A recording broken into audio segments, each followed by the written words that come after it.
Hi hello ಎಲ್ಲರೂ ಹೇಗಿದ್ದೀರಾ? ಎಲ್ಲರೂ ಚೆನ್ನಾಗಿದ್ದೀರಾ ಅಂತ ಭಾವಿಸ್ತೇನೆ. ಜ್ಯೋತಿ ಪಾಕಶಾಲೆ ಚಾನಲ್ಗೆ ತಮ್ಮೆಲ್ಲರಿಗೂ ಸ್ವಾಗತ. ನನ್ನ ಕುಕ್ಕಿಂಗ್ ವಿಡಿಯೋಸ್ ನಿಮಗೆ ಇಷ್ಟ ಆದಲ್ಲಿ ಜ್ಯೋತಿ ಪಾಕಶಾಲೆ ಚಾನಲ್ಗೆ ಲೈಕ್ ಮಾಡಿ ಸಬ್ಸ್ಕ್ರೈಬ್ ಮಾಡ್ಕೊಳ್ಳಿ. ನಾನು ಈ ದಿನ ಬಾಂಗುಡೆ ಫಿಶ್ ರವಾ ಫ್ರೈ ಮಾಡುವ ವಿಧಾನ ತಿಳಿಸ್ಕೊಡ್ತೇನೆ. ಬನ್ನಿ ಬೇಕಾಗುವ ಸಾಮಗ್ರಿಗಳನ್ನ ನೋಡ್ಕೊಬರೋಣ.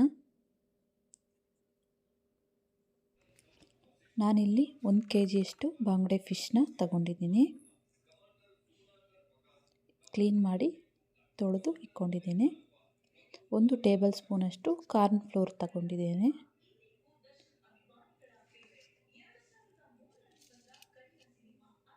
ಹಾಗೆ 1 ಟೇಬಲ್ ಸ್ಪೂನಷ್ಟು ಧನಿಯಾ ಪುಡಿ, 1 ಟೀ ಸ್ಪೂನಷ್ಟು ಜೀರಿಗೆ ಪುಡಿ, 1.5 ಟೇಬಲ್ ಸ್ಪೂನಷ್ಟು ಖಾರದ ಪುಡಿ, ರುಚಿಗೆ ತಕ್ಕಷ್ಟು ಉಪ್ಪು, ಹಾಗೆ 1 ಕೋಳಿ ಮೊಟ್ಟೆನ ತಗೊಂಡಿದ್ದೇನೆ. 1 ಟೇಬಲ್ ಸ್ಪೂನಷ್ಟು ಶುಂಠಿ ಬೆಳ್ಳುಳ್ಳಿ ಪೇಸ್ಟು, ಹಾಗೆ ಅರ್ಧ ಬಟ್ಲಷ್ಟು ಬಿಳಿ ರವೆ ತಗೊಂಡಿದ್ದೇನೆ. 1 ನಿಂಬೆಹಣ್ಣಿನ ಗಾತ್ರದಷ್ಟು ಹುಣಸೆಹಣ್ಣನ್ನು ನೀರಲ್ಲಿ ನೆನೆಸಿಕೊಂಡಿದ್ದೇನೆ. ಕರಿಯಲು ಎಣ್ಣೆ, ಬಟ್ಲಿಗೆ ಮೊಟ್ಟೆ ಒಡೆದು ಹಾಕ್ಕೊಳ್ತೇನೆ.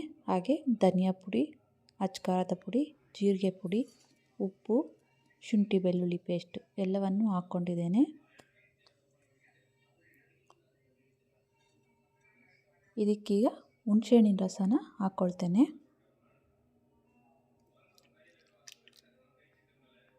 ಇದನ್ನು ಕಲಿಸ್ಕೋಬೇಕು.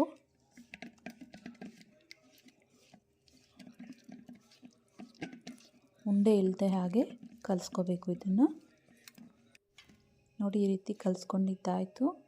ಈಗ ಇದಕ್ಕೆ ಫಿಶ್ನ ಹಾಕ್ಕೊಂಡು ಕಲಿಸ್ಬೇಕು.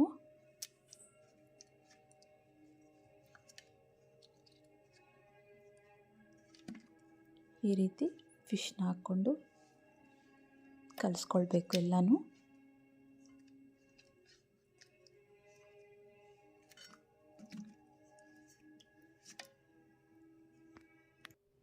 ನೋಡಿ, ಎಲ್ಲ ಫಿಶ್ ಹಾಕಿ ಕಲಿಸ್ಕೊಂಡಿದ್ದಾಯಿತು. ನಾನು ಇದನ್ನು ಒಂದು ಅರ್ಧ ಗಂಟೆ ಅಥವಾ 1 ಗಂಟೆ ಕಾಲ ನೆನೆಸಿಕ್ಕೋಬೇಕು.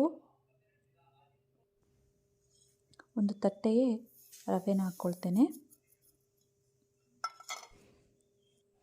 ಗ್ಯಾಸ್ ಮೇಲೆ ಕಡಾಯಿ ಇಕ್ಕಿ ಗ್ಯಾಸ್ ಹಚ್ಕೊಳ್ತೇನೆ. ಇದಕ್ಕೆ ಎಣ್ಣೆ ಹಾಕ್ಕೊಳ್ತೇನೆ.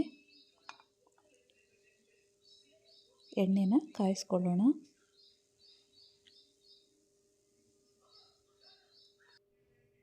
ನಾನಿಲ್ಲಿ ಫಿಶ್ನ 1 ಗಂಟೆ ನೆನೆಸಿಕೊಂಡಿದ್ದೆ.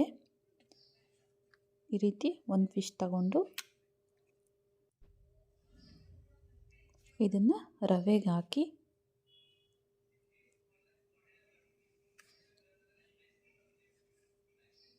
ಫಿಶ್ಶಿಗೆ ಫುಲ್ ರವೆ ಅಂಟ್ಕೋಬೇಕು. ಈ ರೀತಿ ಮಾಡ್ಕೋಬೇಕು. ಅದನ್ನು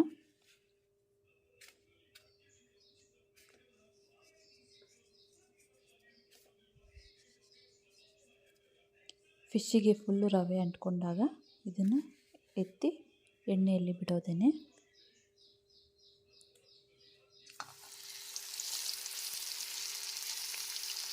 ಅದೇ ರೀತಿ ನಾನು ಇನ್ನೊಂದು ಹಾಕ್ಕೊಳ್ತೇನೆ.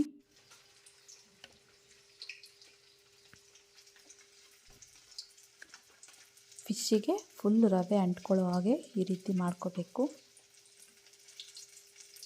ಇದನ್ನು ಎಣ್ಣೆಯಲ್ಲಿ ಬಿಟ್ಕೊಳ್ತೇನೆ.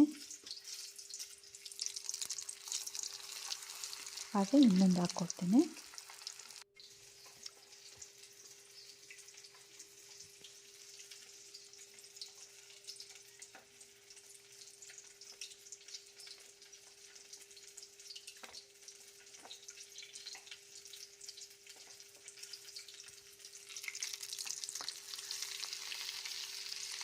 ಮೂರು ಹಾಕ್ಕೊಂಡಿದ್ದಾಯಿತು.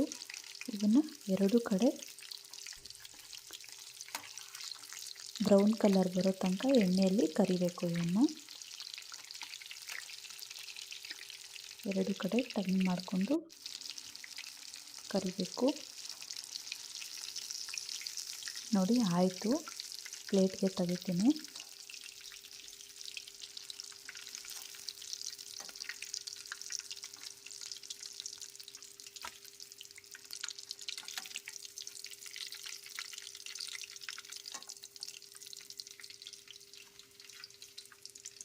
ನೋಡ್ಬೋದು ಬಾಂಗುಡೆ ಫಿಶ್ ರವಾ ಫ್ರೈ ರೆಡಿಯಾಗಿದೆ. ಪ್ಲೇಟ್ಗೆ ಸರ್ವ್ ಮಾಡ್ತೇನೆ. ನೋಡಿದ್ರಲ್ಲ ಬಾಂಗುಡೆ ಫಿಶ್ ರವಾ ಫ್ರೈ ಮಾಡುವ ವಿಧಾನ. ತುಂಬ ರುಚಿಯಾಗಿರುವಂಥ ಫಿಶ್ ಫ್ರೈ ಒಮ್ಮೆ ಟ್ರೈ ಮಾಡಿ. ಈ ವಿಡಿಯೋ ನಿಮಗೆ ಇಷ್ಟ ಆದಲ್ಲಿ ನನ್ನ ಚಾನಲ್ಗೆ ಲೈಕ್ ಮಾಡಿ, ಸಬ್ಸ್ಕ್ರೈಬ್ ಮಾಡ್ಕೊಳ್ಳಿ. ಧನ್ಯವಾದಗಳು.